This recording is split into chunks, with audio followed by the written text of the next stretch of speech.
ఎల్లంపల్లి జలాశయం కళతప్పుతోంది. జలాశయంలో నీటి మట్టం తగ్గిపోవడంతో నీటి సరఫరాకు ఇంజనీర్లు నానా తంటాలు పడుతున్నారు. రోజు 1000 క్యూసెక్కులకు పైగా నీటిని విడుదల చేస్తున్న అధికారులు నందిమేడారం, లక్ష్మీపూర్ పంప్ హౌస్లకు నీటి తరలింపుపై తర్జన భర్జనలు పడుతున్నారు.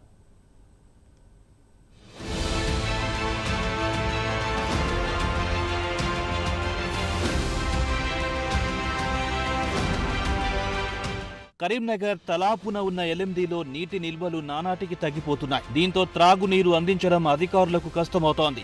ఉమ్మడి వరంగల్, నల్లగొండ జిల్లాకు నిత్యం 2779 క్యూసెక్ల నీటిని కాకతీయ కాలువల ద్వారా విడిచిపెడుతున్నారు.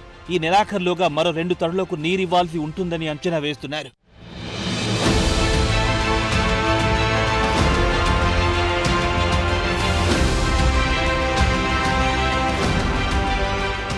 మధ్య మానేరు జలాశయం ఇప్పటికే కళతప్పింది. దిగువ మానేరుతో పాటు మిషన్ భగీరథ అవసరాలకు రోజుకు 2395 క్యూసెక్ల నీటిని కిందికి విడుదల చేస్తున్నారు. ఈ జలాశయం నుంచి ఉమ్మడి మెదక్ జిల్లాలోని పలు ప్రాజెక్టులకు ఈ నెలలో నీరు విడుదల చేయాలి. కాళేశ్వరం జలాలు రాకపోవడంతో జలాశయంలో నీటి నిల్వలు అడుగంటిపోతున్నాయి.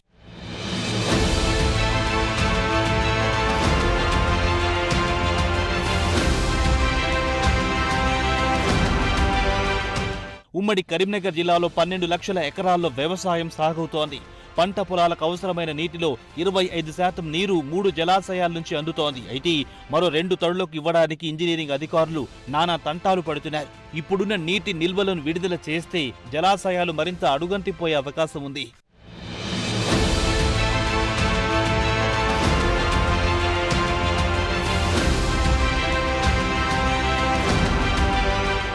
సాగు, తాగునీటి అవసరాలకు ప్రాజెక్టుల నీరే ఆధారం. రోజుకు 143 క్యూసెక్ల నీటిని తాగునీటి అవసరాలకు వినియోగించాల్సి ఉంది. ఎల్లంపల్లి, మధ్య మానేరుకు మరో 210 క్యూసెక్ల నీరు అవసరం. ప్రణాళిక ప్రకారం నీటిని వినియోగిస్తేనే ప్రజల దాహార్తిని తీర్చడానికి, పంట చేలకు నీరందించడానికి అవకాశం ఉంటుంది.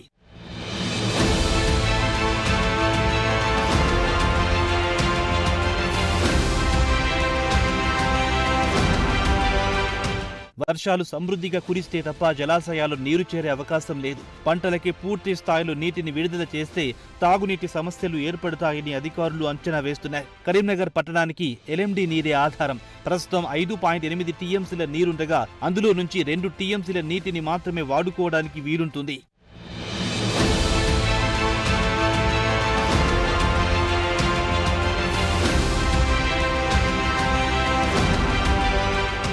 నీటి ప్రాజెక్టుల్లో 3 టీఎంసీల లోపు నీరు నిల్వ ఉంటే డెడ్ స్టోరేజీ నుంచి తాగునీటిని పంపింగ్ చేయడం కుదరదని ఇంజనీర్లు అంటున్నారు. ఎల్లంపల్లిలో మరో 4 టీఎంసీల నీటిని, మధ్య మానేరులో మరో 6 టీఎంసీల నీటిని వేసవి నాటికి వాడితే తప్ప నీటి సమస్యలు పరిష్కారం అయ్యే సూచనలు కనిపించడం లేదు. ఇదిలా ఉండగా ఎల్లంపల్లి జలాశయం సామర్థ్యం 20.17 టీఎంసీలు కాగా ప్రస్తుతం 9.72 టీఎంసీల నీరున్నట్టు ప్రాజెక్టు అధికారులు అంచనా వేస్తున్నారు.